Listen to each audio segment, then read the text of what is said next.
Hi, I'm Bernard Leong, and you may know me as the podcaster who have the Analyze Asia podcast as a side project. And in my spare time, I want to know how Spotify's recent podcasting acquisitions will transform Asia Pacific. You are listening to Analyze Asia, the weekly podcast dedicated to business, technology, and media in Asia. And today I have Graham Brown, founder of the Asia Tech Podcast. Welcome, Graham, and it's a great honor to have you on our podcast for the first time. Yeah, thank you, Bernard. It's an honor to be here. We have met, we have actually had lunch, we discussed a lot about how the podcasting market has been working, and you being a founder of Asia Tech Podcast and pitched at Asia TV as well. And I've seen a lot of your video clips on LinkedIn. Before I get into all those interesting projects that you have been working on, or maybe even turning into a proper company now, I wanted to get to know you better, Graham. How did you start your career? Yeah, it's a long story, but I'll keep it short. It's a great story as well to understand where it all started. But I think I've been a storyteller all along. I studied psychology and artificial intelligence. I was very curious about how things worked. I think stories really are a tool for us as individuals or even companies as well to understand the world, to understand how we fit into the world. So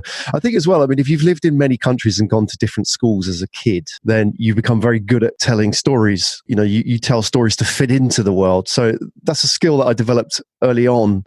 And it was only sort of like natural that I found my feet in industries like communications and marketing, which were all about storytelling. So that's how I got my start. I'm a storyteller, but stories can obviously sound quite negative with kids telling stories. But, I think in the adult world, they have their place because they're extremely powerful in business. In terms of thinking about storytelling, you also gone through a corporate career. I understand you actually worked in real estate prior to doing this, right? Or are you still working on it and then this was a side project and then eventually evolved into a full-time project for yourself? Real estate is my side business. So, long time ago, I was, involved in two businesses, one in telecoms, one in real estate. I had two businesses and somebody asked me why do you do these two things? They're like unrelated. And I said to them, well, what are the two things you leave your house with every day? And what have you got in your pockets? And it was a mobile phone and house keys. And I don't think that's going to change for 100 years, maybe. That's, only going one way. So that's why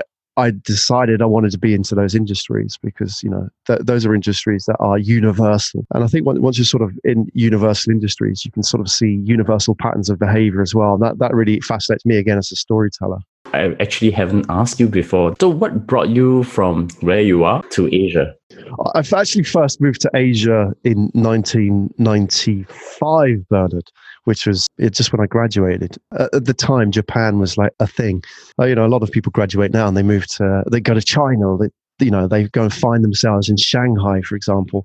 But for me, it was, Sony and Panasonic and all the names which are like big back in the 80s that I grew up with. And I thought I had to be part of that. I actually went to my careers advisor after graduating with an artificial intelligence degree. And I sat in the careers library and he got out like the ring bound folder, which it was careers back then. And he said, what did you study? And I said, artificial intelligence. He said, what's that? And I said, well, it's machine intelligence. He said, scratched his head and then said, what have you got for me? And he looked through and he said, nothing. And I said, okay, fine. He said, well, there must be something I can do. He said, why don't you teach English in Japan? And I thought, okay, I'll take it. That just, I don't know.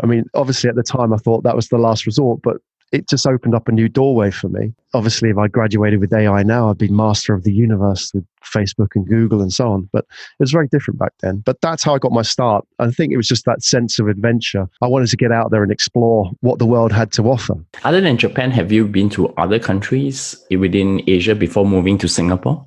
In 2012, I sold my telecoms business. And at the time, I said to my wife that I didn't want to start a new business. And I didn't need to. So we traveled the world for about 4 years. We lived all over the place. We lived in Spain, we lived in Cyprus, but then we came back, we went through New Zealand and traveled all over Southeast Asia, lived out in Okinawa for a bit, and then moved back to Japan for a while. Because, actually living on a tropical island it kind of get boring after a while for an entrepreneur. We headed back towards Tokyo and I wanted to get my son into school, learn his mother tongue. So we did 3 years in Japan. Yeah, so that was the thing. Before we moved to Singapore, I sort of spent a lot of time in Asia, and I've set up businesses in India, right down in Kerala in the south. So spiritually, I think I'm more Asian than anything else. From your career journey, what are the interesting lessons that you learned and you want to share with my audience? Yeah, I think, storytelling, I suppose, is one of those lessons. It's like I've learned that storytelling isn't just a way of increasing value in business. It is the value. Why do people drink Coke and not Pepsi when Pepsi tastes better? And I think it comes down to the fact that, what I learned is that it really is about how you frame everything and put everything into context, and the challenges that companies have and communicating with people. And I saw this because I worked extensively in the telecoms industry. It's about, telling a story about who you are and how you fit into their world, because, technology does not sell itself. So this is the challenge that we have. I mean, I'm a technologist. I'm an AI guy at heart. And, it's like, we think the technology is good and therefore that should sell itself. Well, actually, I think if you look at the data that the average 17-year-old American grows up seeing 170,000 marketing messages by their 17th birthday, right? So think about that. It's that our message as a technologist, whether you're on a project or you're a startup founder or whoever, it's just one of those messages. It's just part of the noise. So, I really learned that is really powerful. If you can get that right, why are people like Steve Jobs so masterful at communicating with people? Because they're great storytellers. And that's what I learned. And I think it's bringing that into technology and helping people understand that really sort of unlocks for them, many barriers that they face when they're trying to sort of get out to our customers, investors, and so on. It's very interesting that you mentioned the concept of storytelling. And I think it's pretty important in what you're currently doing, which is also the main theme of today. I want to talk about Asia Tech Podcasts and also podcasting trends in Asia Pacific in general. And I think that there are some big industry movements that have been happening, and I would like to hear your thoughts on that. But before getting into those major trends, I want to ask you, what's the backstory behind Asia Tech Podcast and your other venture, the Pitch Deck Asia TV? I started Asia Tech Podcast really as a hobby. I had moved back to Japan. I was pretty much semi-retired, but I was doing this because I wanted to keep my hand in the world of technology and entrepreneurship. One thing led to another. It started to become popular and people started to be interested and actually listen to it. It just sort of went from there. So it was like, okay, this has got to a point now where I have to make a decision. Do I continue this as a hobby, or do I now take this up a level and turn this into a business? I was living by the sea in Japan, and it was like a very nice existence, and I could have done that for the rest of my days. But there was something inside as an entrepreneur thinking, I could build this. I could really make this grow and tell all these stories and enable all these startup founders to tell stories on the podcast. So, you get to that sort of fork where you have to take a decision. Either I stay in that sort of comfortable lifestyle or I take a big risk. And taking a big risk meant moving from where we were in Japan to Singapore. We risked everything and came here because of this idea and this dream of building the podcast and the business, the media business. If you're an entrepreneur, you'll get that because, being comfortable is not exactly it's not a measure of success at all. It's probably failure for an entrepreneur. You want to be constantly challenging yourself. Why the choice of actually moving to Singapore? I mean, given where you are in Japan, or maybe even if you want to cover the Greater China, Hong Kong might be a better location. I mean, I'm very curious to know about what are your thoughts on why setting up in Singapore and then using that to branch out to the rest of Asia Pacific. Yeah, I mean, this is a question that we considered for a very long time, and we looked at all the options and did the scouting, went to all these places, spent time there looking around, spoke to people who had done that in different, whether it's Hong Kong or Shanghai and so on. I think, as an entrepreneur, if you're thinking about moving somewhere, obviously you have to think about what the business options are there as well. But you also have to live there. I think that's something worth thinking about, is that people don't realize, for example, there are many cities, and I won't name them, in the world, which are great startup hubs, but lifestyle wise, they're not so great. Many of the places in China, for example, like that, you're accessing a lot of startup entrepreneurs and founders and equity and so on. Yet the lifestyle there is not so great. So I think, especially when you're at a point in life where you've got a family, you have to make a decision that's best for you first and the family, right? Rather than necessarily for business. So Singapore, I think, checks all the boxes. It's great, fantastic lifestyle here. Obviously, it's not cheap. It's not a place you come and bootstrap, obviously. But I think what it has that Japan doesn't have is a culture of entrepreneurship. So Japan has technology and innovation and all that, but if you're a startup entrepreneur in Japan, you might as well be a yoga teacher, right? No offense to yoga teachers, that's great, but the point is it's like an alternative lifestyle as opposed to a career path. But here in Singapore, it's much more accepted. So I think at the end of the day, what I've learned from all these travels is that at the end of the day, what makes you happy is people, being around the right people, not having great, fantastic beach at your doorstep or fantastic scenery and all that. What makes it happen is the people. And for me, the people, the entrepreneurs, I needed to be around those people. Those are my tribe. So, that's why Asia Tech Podcast here in Singapore made complete sense, because that is where I could find the most entrepreneurs in a condensed area. Then how about Pitch Deck Asia TV? I mean, from podcast, you also branch into video as well. I think that's also an interesting story that I also want to get from you as well. Yeah. So Pitch Deck Asia TV is a show that's come out of Asia Tech Podcast. So Asia Tech Podcast is effectively an agency. It has its own show. It enables other people's shows. Pitch Deck Asia TV is one of the shows that has spun out of that. And basically it's a show where startup founders come into the studio, they sit with me, they tell their story, they do their pitch, we go through their pitch deck, we learn about what they're doing, the why, the backstory, and then, how much money they're raising. Now, angel investors watch that show, and the reason they watch that show, because it's due diligence for them. They can watch pitches without having to go to pitch competitions. They can look for the companies they're interested in and narrow it right down. So Pitch Deck Asia TV really fixes a problem that there is in the industry, the startup ecosystem, which is, how do startup founders and angel investors, early stage investors connect? The models that are out there are really broken, 5-minute pitches or speed dating. It doesn't work. Angel investors invest in founders and they invest in story. I always wonder if you put the Google boys on a stage, how they would do, they'd probably be pretty damn awful in a pitch competition. And so it begs the question, how do we identify the next Google? Because chances are that kind of talent does not do well in competitions or in that sort of format. But yet, if you were to sit them in a studio, relaxed, talk, like this conversation now, it's not, in any way threatening or journalistic. It's like, understand that person and their backstory. That is what investors are looking for. So Pitch Deck Asia TV came out of that. There's a real need out there for angels and startup founders to connect in a better way. And that's what we're trying to do with the TV show and the podcast that goes with it, and the event built around connecting angels and startups. What are the themes behind Asia Tech Podcast, and who are the intended audience? Asia Tech Podcast is really about the voice of startup entrepreneurs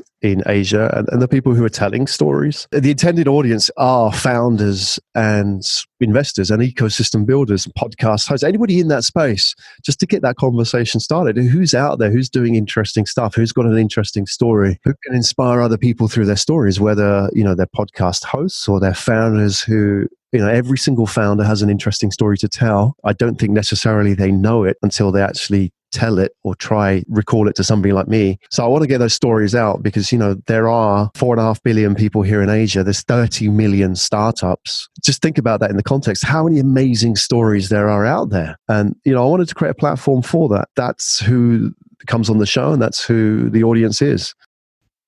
And I think it's interesting because I think, we have talked about this because the way we both split audience we have very different ways of thinking about the audience that we have. I want to understand a little bit more on that. How do you grow the Asia Tech Podcast? You start from maybe a few founders, a few entrepreneurs, and then you eventually branch out and then you start looking for very interesting projects. I know that there are a couple of podcasts that actually work through your podcast as well. I think Simon Cam is probably one interesting person who I spoke to, have very deep insights on social media. How do you grow the audience and at the same time growing the podcast by building so many stories? Yeah, so I think your best audience is your first fans, isn't it? The people who really get what you're trying to do, and start with those. So your guests are your first audience, obviously.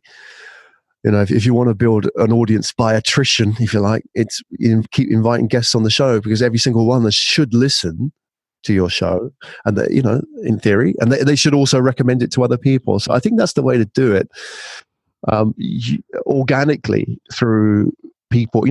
I think ultimately at the end of the day, all you have to do is plant a flag, and be brave enough to take the arrows and say, this is what I'm doing. And, I'm podcasting about this. I'm not unapologetic about what I'm talking about. I'm not podcasting about that. And in time, it will pay off. The key point to that, Bernard, and we've talked a lot about this, is time. It takes time. And I think, those who want quick wins in podcasting won't find it yet. But, the growing the audience is organic. It's identify your tribe. It's, really one listener at a time, and communicating with your audience. I think you're very good at this, talking to your audience and interacting with them. So all the things that a brand should do with their customers, a podcast host should do with their audience as well. And it's a long-term play. I totally agree with you on that, with the longer term view of thinking about podcasts. I think we have also seen a lot of podcasts that emerge and died off very quickly because they didn't realize that this is actually a game of greed and perseverance rather than a game of trying to fast grow. Because I think podcasting, unlike content news media, is very non-zero sum. In fact, I think the more podcasts we have, the more everyone gets to grow, which is very different from all the other media outlets I've seen so far. Yeah. We're educating the market as well, aren't we? I mean, that's key. It's a very big market, and we've got to, obviously, you're one of the pioneers in that market. It takes people to stand up, take a risk and stick to it, because you will face a lot of criticism early on about, why are you podcasting? Why don't you do this? Why don't you do YouTube video like the 13-year-old kids are doing, right? So, or why don't you have Instagram? I think you have to, because of that, we are educating a market. You can't do that alone. It's a very costly exercise, and it could drive you insane trying to do it. So the fact that we can work together on that is great. Like you say, it's win-win, really. I'm very curious. I mean, you have been very prolific in the last 2 years, and you have probably amassed more interesting guests than me on your podcast. Can you tell me some of them? Yeah, I don't know. I mean, I think we've both done quite well. We've done over 400 episodes now, and obviously my memory now is going to fade as I try and recall some of the guests, but I'll give you an example of people who have been on recently. And I just give you these examples because I think they sort of connect with me personally, and this is sort of what makes a great guest, somebody you connect with emotionally. I had Magnus Grimmerland, who's the founder of Antler. He came in the studio, and I really liked him as an individual because we shared a lot of similarity. I mean, he does Ironman triathlon as well, like me, but he's a bit more on the extreme. He used to be a Navy SEAL and an ice climbing instructor, right? So he's on the edge. Sitting with somebody like him, who was a co-founder of Lazada and worked at McKinsey and so on, you really learn. I think the great guests you learn from. And he was talking about the spike, which was that characteristic that he looks for in founders when they bring them into their accelerator. What do they have? Even if you're interested in that, go and listen to the episode. But it's the spike, that personality spike that great talent has. And he knew it more than anybody else. And I really enjoyed that episode. I really learned a lot. Other ones as well. I mean, JW Niao, so Jiawen Niao, she's the founder of MegaX. She's had about $25 million in exits. And I loved, coming into the studio, it could go either way. They could be the kind of person who can't communicate, the kind of person who's just full of themselves. Yet I remember in her first line, she sat there across the table from me and said, at school, I was a deviant. This is a Singaporean saying that on record, right? And a woman as well, importantly. As soon as she said that, I thought, yeah, this woman is badass. It's like, I really want to hear this story, because that takes a lot of bravery to come onto a public show and say that. So she must have all her story worked out. That was a really good show. And she was really inspiring, because I can imagine a lot of, teenage girls who are sort of trying to find their place in the world, listening to a story like that and thinking, actually, I'm different. I'm a bit of a deviant, but here's a great role model for me to follow. And lastly, one that just happened last week, I spoke to Vinny Loria, who's the founding partner of Golden Gate Ventures here. Great interview. But the highlight of that interview was when we were talking about our backstories. And on his, believe this or not, on his LinkedIn profile, he has listed, on his link, given in mind this is Golden Gate Ventures, and he's helped grow businesses like Redmart and all kinds, right? And Omise. On his LinkedIn profile, go and check it out. He has listed Newspaper Boy when he was about 14 or 15, I can't remember. But to me, that's so telling because it just gives such an insight into that person's personality, not just about work ethic, but also about, how they feel they connect with the world as well. Because, if you want to project a power image on a podcast, you do not say that you were once doing newspaper rounds. But I just thought that was really insightful. So it's amazing what people offer up in a podcast. And I look for those moments where they say something off the record, or, they say something you can't capture on a blog post, or even, at a conference. And I think that's what a good podcast guest does, is they open up a little bit and they sort of show you into their world. And I think if you achieve that, you get a great interview. And that comes to a very interesting point here, right? I mean, you have done so many interviews and you be able to pull out some of these insights or something about this guest that actually nobody have heard about it before. I think it's very interesting, and I'm sure there are a lot of people around us who are actually inspired to start a podcast. What will be your advice for these people out there who says, hey, I'm thinking of starting a podcast. What should I do? And how should I start? That is the question of the day. We get asked that all the time, don't we? So it may sound trite, but just get started, which is you don't need much equipment to start a podcast. You can use your smartphone, you can record on your laptop. Just get started, record the first couple with your friends. Your close network are going to be quite forgiving of you. Then work out what you have to do technology-wise. That's really the first step. And there's lots of material out there you can find to sort of inform you about how to get started. I mean, I published on our website, the podcast agency. There's a free course there, which is really just, this is the information you need. This is how you edit a podcast. If you're thinking about microphones, think about this. It is very easy getting started. Just get started. And the third thing, I think, for example, if you listen to Bernard's podcast and you like it and you want to model that, then go with that. I mean, find a podcast that you like and a host that you like and model their style. I think that's really important. It's how do they do it? Everybody does a podcast in a different way. So Bernard, you and me do different kinds of podcasts and different styles, different personalities and so on, which is fantastic. It has to be different. So, I think for anybody thinking of starting, find that style, the podcast that they want to learn from, and use that as an onboarding to get started. And I think we're also starting to building a network of podcasters. And I'm very appreciative that you have also created groups where podcasters just have private conversations about how to think about things and how to build podcasts across the region. One more interesting question I want to sort of do a follow-up on is how do you typically work with someone who may be interested to create a more professional podcast, maybe through your podcast agency then? Yeah, I mean, this happens quite a lot. So I suppose there are different levels on that. I mean, easily enough, if they wanted a podcast studio, they could come here and hire our studio in Singapore, which is, I built the studio from scratch, built inside a co-working space, but even putting in all the acoustic foam tiles, putting in the professional mics and the mixers and all of that. Because I think once you get started podcasting, you start realizing how bad a lot of audio is. I mean, a lot of people think you can do a podcast in an office. You can't. You really can't. You need to sort of work on getting the right setup and so you don't need perfect, but you start realizing that what you think is okay is not what a listener hears as well. So the first step is, for example, hiring a studio like this, a simple plug and play, come and book the studio. The second part is, for example, if you had editing work that you needed doing. I think this is what derails a lot of podcast hosts, right, Bernard, is that, we get started and we realize editing's hard work. So, you can find somebody, outsource it. I think you've done that successfully. Outsource it to a podcast producer. You can use us, for example. If you don't have the time to do it, that's another level. That's something to think of as well. And then, this works with corporates more, is that if somebody just wants end-to-end production, so where we would go in, produce a series of podcasts for somebody, we can do that as well. That sort of full service agency.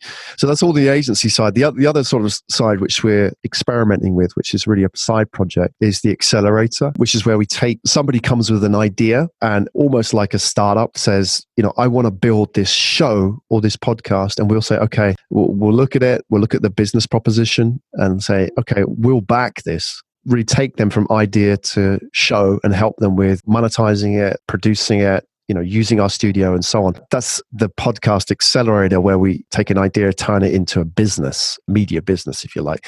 That's an experiment in itself. I would have thought if that was to work in the future, that's a great way for us to help produce the next level of content that Asia needs now that there's a lot more sort of money coming into podcasting. This is where distribution is one of the biggest problems. I think we discussed this privately, but I want to go a little bit deeper in this conversation. There is discovery and there's curation. In your opinion, how does a podcaster need to break out to gain more audience?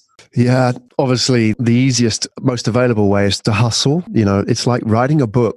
Once you've written the book, the work isn't done. The work's just starting. You've got to get out there and you've got to hustle. And people hustle in different ways. You can hustle by public speaking or publishing blog posts, but you've got to get out there and tell people about it. Discovery of podcasts is very difficult. I don't think you can create a podcast and hope people will discover it. What may happen is your sort of initial tier one, your circle of friends will like it, follow it. That will then drop off. And then you'll fade away because you're not getting an inbound organic flow of traffic to discover your podcast. So you've got to go out there and hustle, absolutely. And, talk to other podcast hosts, get on other podcasts, do, cross promotion and so on. I think that you look at the platforms that are out there, right? I think that the key is finding the right platforms to put your podcast on and investing heavily in them, because I would have thought, you're on SoundCloud, I'm on SoundCloud. I think SoundCloud's the best platform available globally out there for a podcast. Everybody thinks iTunes is, but iTunes is, for a podcast host, it's terrible in terms of analytics and so on. Yeah, I think SoundCloud is the best choice, even though it was going away for such a long time. I think that is worth doubling down on. My advice to podcast hosts is you spend more time on SoundCloud than you do on your own website, because if you're expecting people to come to your website to discover your podcast, that's a fraction of a fraction, that most of it's going to happen on the platforms. These platforms are built to cater to podcast audiences and for people to discover podcasts, right? So go there and get that right. You use your website really as a reference tool that people can go and check stuff out, right? Lastly, YouTube. I think this is the secret weapon for podcasters as well, is that you should really consider YouTube as probably one of the most effective discovery tools out there in any media. And, you don't have to have a face for YouTube, but you can get your content on there by different means, right? That's the next generation. I think we're going to see podcasts move into multi-channel. That is what's going to sort of stretch the market apart a little bit. Those that are on multiple channels, multiple platforms, and those that are simply doing it in one place. So for example, we see Spotify, we see Himalaya, which is actually the offshoot of China's largest audio content producer, Himalaya. And then there is also Acast in Europe. And these platforms are also coming out. Do you think that a podcaster needs to invest in these other types of streaming platforms? For me, Spotify is becoming very interesting because I'm seeing a lot more growth. And I think a lot of my current focus in distribution is actually in Himalaya, Spotify, and Acast, and even Stitcher as well. Do you see that these are the platforms you need to start investing your time? Or do you think that it's still very good to just limit yourself down to 1-2 platforms of choice? You have to be everywhere, really. I suppose the good thing about Spotify, I suppose we're going to talk about the money coming into the market as well in a minute, but the good thing about Spotify is it's just a feed. So you're submitting your existing feed to Spotify rather than, like with iTunes, you're not having to do a lot of work to get onto that platform. Once you're in, you're in. Once you're accepted. SoundCloud, for example, you have to actually upload the files. If a platform's just a feed, then absolutely get on it, because it's all about bonus at this stage, and it may be you need a long tail of platforms to make it work, right? Yeah, I think Spotify is a very interesting play right now. It's certainly better than iTunes for podcasters, and with their recent moves, it should only get better. We talk a lot about the podcaster from the viewpoint of people starting, setting up, and thinking about the distribution. So I'm going to switch a bit. Now we talk about the money. What are your thoughts on the nascent podcasting market in Asia Pacific? Well, it's early days. We're about maybe 4 or 5 years behind the market in maybe the US or UK or Australia, and even China, I suppose, in some aspects. We're a little bit behind if you talk about Asia outside of China. Yeah, the deals that have happened recently are going to affect us here in Asia. So Spotify, Gimlet, Anchor is one. And you mentioned Himalaya, which is very interesting as a play. I think you've got an interesting. I haven't really I'm on Himalaya, but I haven't really tapped Himalaya because we don't do a lot of Chinese content, for example. But I think it's certainly going in the right direction. There's money coming in. We're seeing a professionalization of an industry, which is moving from a cottage industry for sure to an industry where there will be money. In any sort of shift like now, where you're seeing a professionalization of talent and content, you'll have those who want to continue it as a hobby, which is fine. And I think for 95% of podcasts at the moment here in Asia, nothing's going to change. Nothing will change for them, their audiences in the next 4 or 5 years. It will stay the same. Yet maybe even it might get harder because the expectations of content from the listener are going to increase. So, if money is coming into the market, it means that in theory, more professional content will get produced. Therefore, the bar of quality will go up in theory. So we saw that in YouTube, for example, like at the very early stages with YouTube, it was all just sort of, very basic rudimentary content. That is still there. Yet, now there's a lot more professional content coming out on YouTube as a result of revenues going into those channels, right? So, to break into YouTube is a lot harder now than it ever was, because you can't just get away with producing a video and just straight on your iPhone, whacking it out on YouTube. In the same way, I think for most podcast hosts here in Asia, the bar will go up in the next 4 or 5 years, the hobbyists, if you like. Yet for the professionals, the people who are trying to make money out of it, now we're going to see more investment and more business models emerge. And ideally, we'll see some of those businesses actually successful, which is great because that'll provide a case study for everybody else to follow. Let me help to breach this a little bit further. So, for example, if you look at the US, UK, Australia market, it's very advertising centric. You read a few ads, you give promo codes, you get the conversions, and that's how you know your audience strength. I mean, you hear Blue Apron, Squarespace ads all the time, okay, or Casper mattresses. Then you have the Chinese model, which focuses a lot on gifting, virtual gifting, very micro-transaction driven. I mean, if Himalaya, you have a professor who puts up his content and he quit his university professor job and just do audio content, right? That's also where it's becoming very nuanced, because China's podcasting market is not really a podcasting market. It's actually an audio learning content market. But then they aggregate it together into one market. And we are trying to tease that out from there. And then Asia Pacific itself is one market by itself. And of course, given that things like Netflix is also going very deep into local content. I mean, one of the most underscored non-successes of Netflix is that it focused a lot on local content in the region.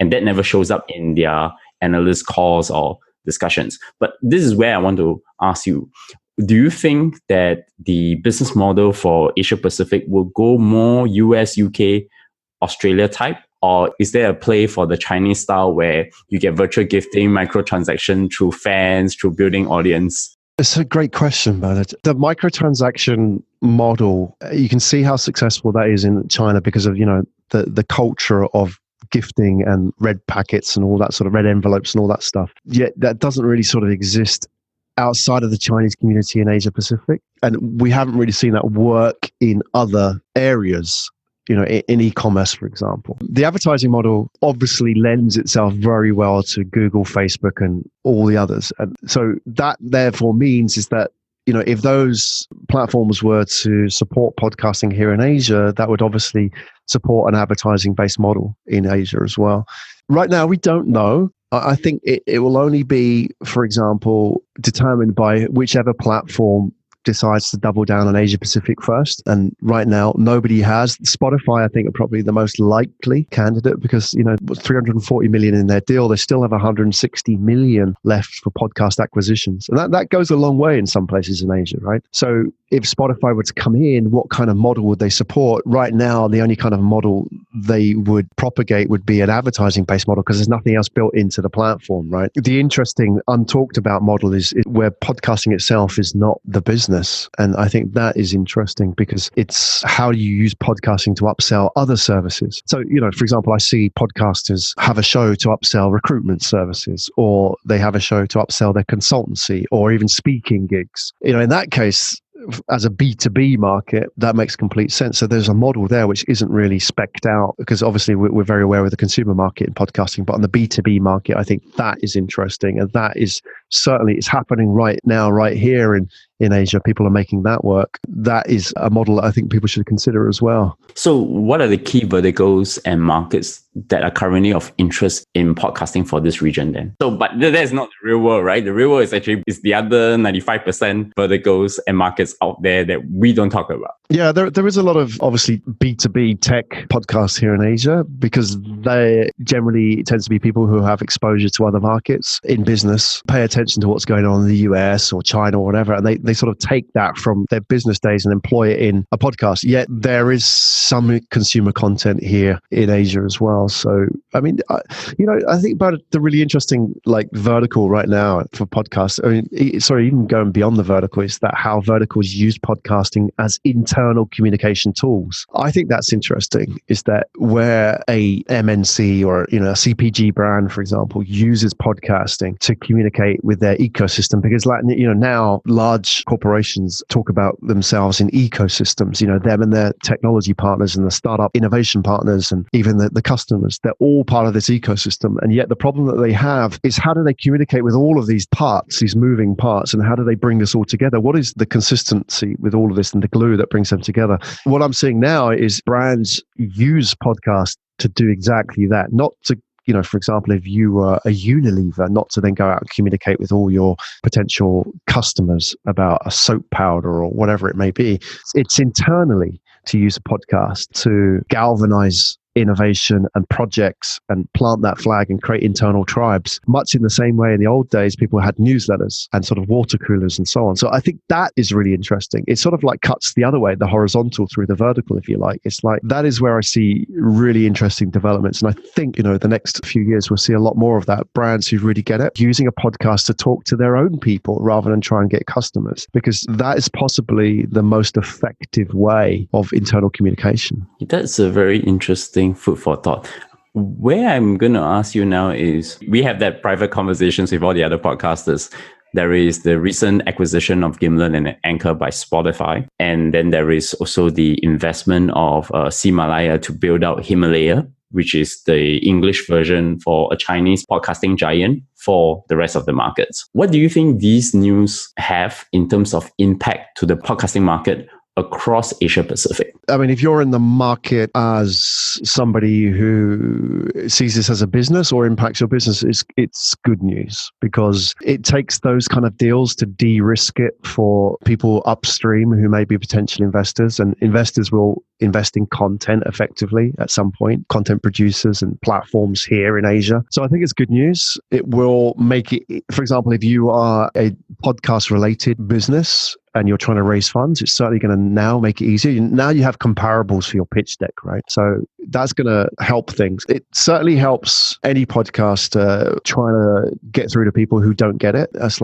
now you're at a networking event and people get it. Okay, right. Okay, now we've just seen 300 million go into the acquisition of 2 podcasting entities, right? So that on its own makes things a lot easier. So I think it's a good thing. There's also, I would also add to that, there's interesting development in the US there's a platform called Luminary. I don't know if they've just raised 100 million, but I've just seen 100 million associated with their name. So a bit like Himalaya, but they're set out to be the Netflix of podcasts. If they get that right, that's going to change everything. My goal here is to build the Asian Gimlet, which is a podcast media house. But, it may take somebody like a Netflix in our space to really just blow that up on the consumer side, right? So that is very interesting. There's also one in India as well, which is a bit more distributed, but it's like a Luminary, which is basically a podcast content media house effectively. So I think they're all operating under the radar right now, but in time they will appear, and it's only good news, because you need people to, like I said before, take the first arrows. You need people to go out there and blaze the trail and educate the market. And they may not be the most successful one, but look at Google. They weren't the first search engine, but they learned a lot from the mistakes of all the people that came before them, right? Looking at the Yahoo homepage, that created Google, right? So, the fact is that I think in the same way, we need people to go out with a lot of money, educate the market and make mistakes. And that is going to help us here in Asia. I think that's probably true. We still have some way to go in terms of educating the audience and getting them to even listen to podcasts as well. You have recently interviewed the other podcasters in Asia Pacific. I know I myself included. What are the general takeaways you can share about talking to them? And I think what are the key ideas and challenges they face as well?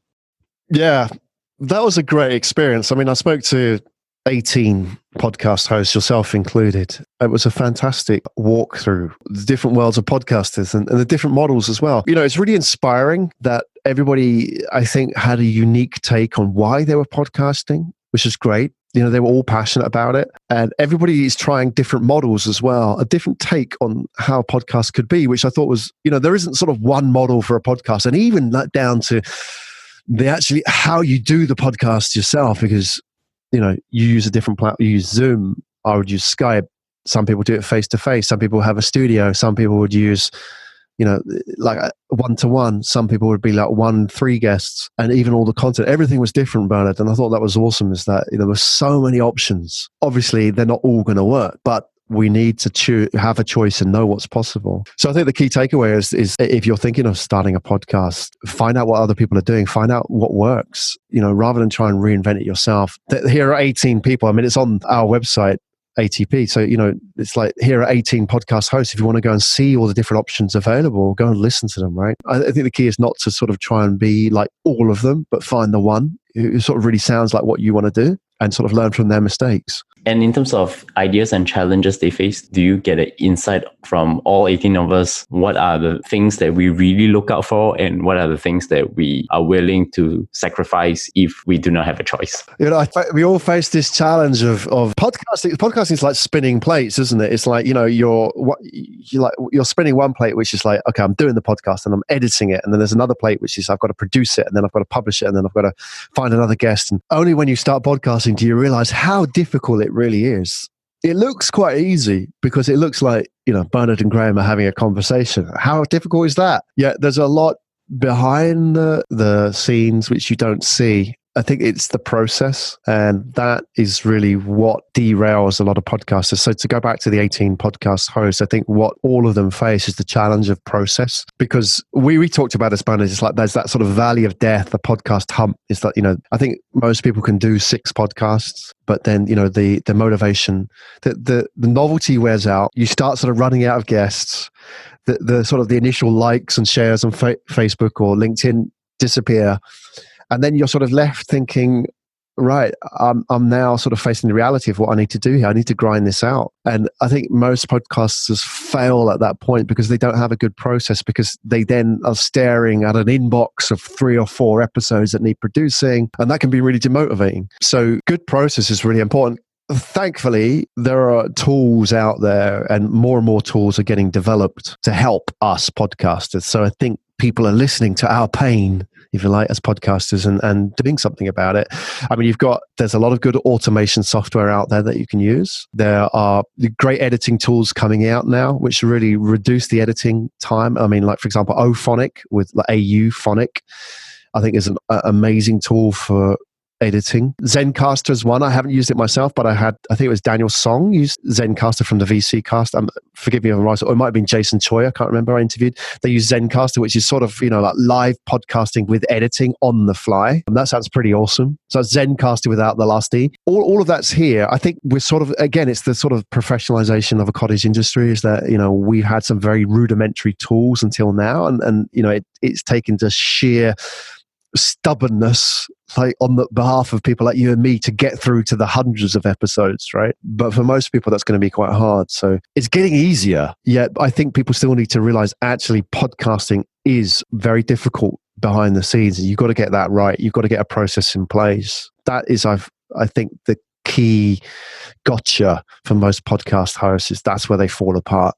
I'm going to have one more question, and I just want to ask you this. From your point of view, in 3 to 5 years' time, where do you want to see what you're doing to measure what you think success means to you?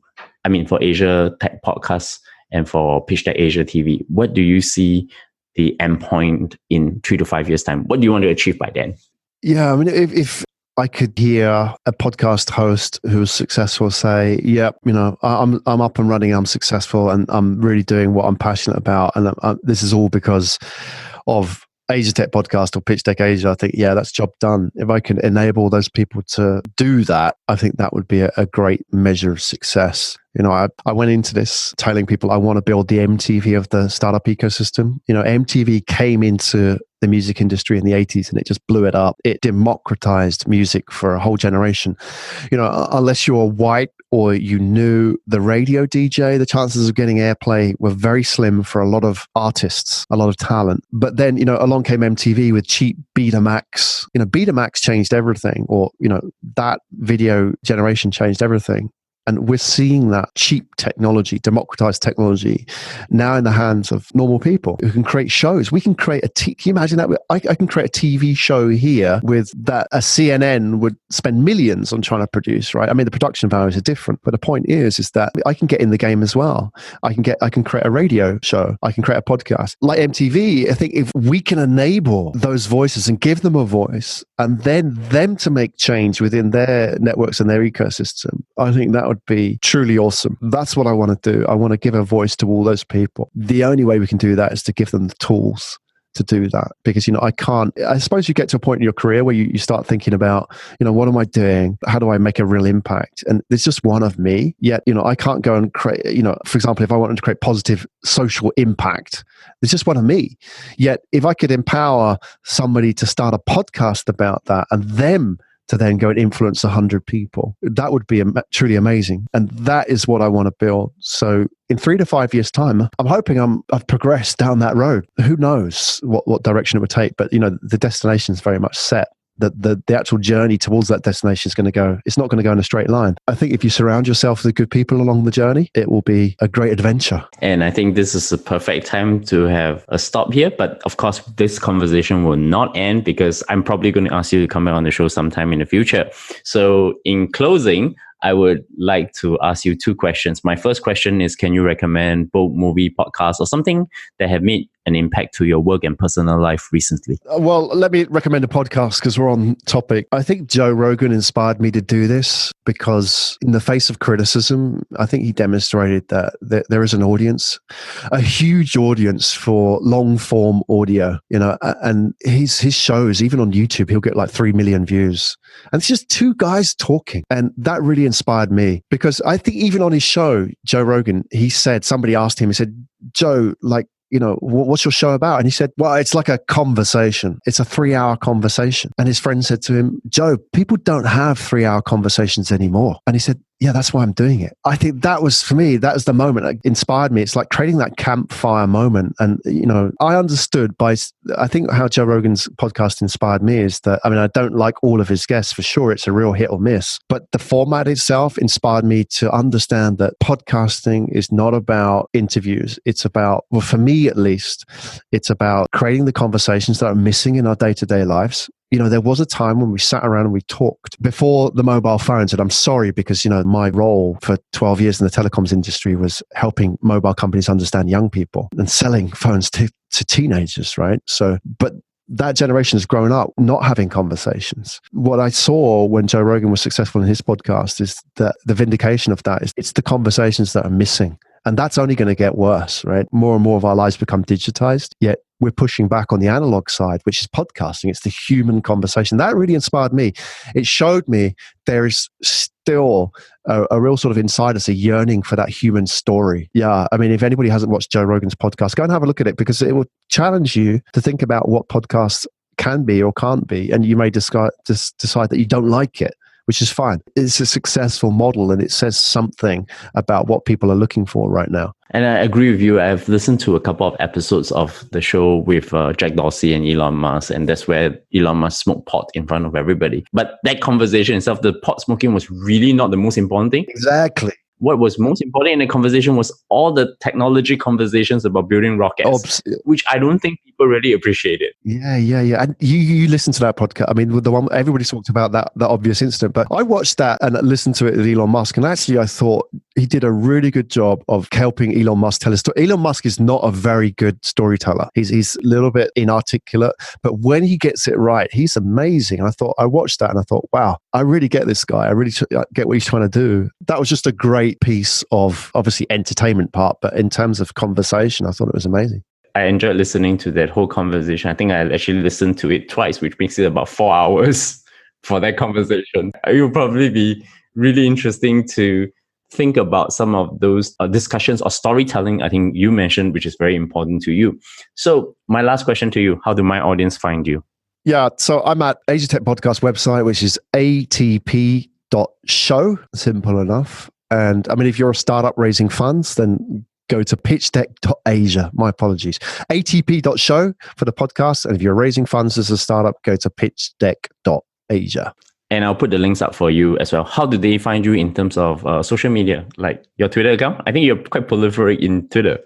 No, I'm not a big on Twitter so much. I mean, I do post, but it's not my main. LinkedIn's best for me because I can actually talk to people on LinkedIn. Twitter, I'm just not up on the game on that one. Apologies. But find me on LinkedIn, Graham Brown. I'm there.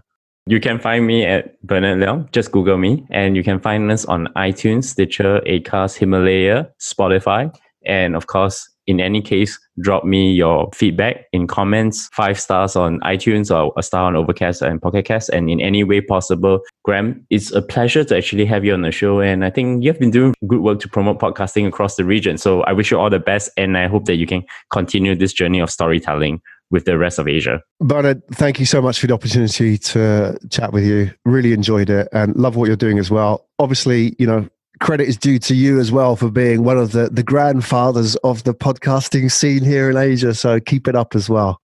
Okay. I sound very old, but let's continue to chat at some point in time.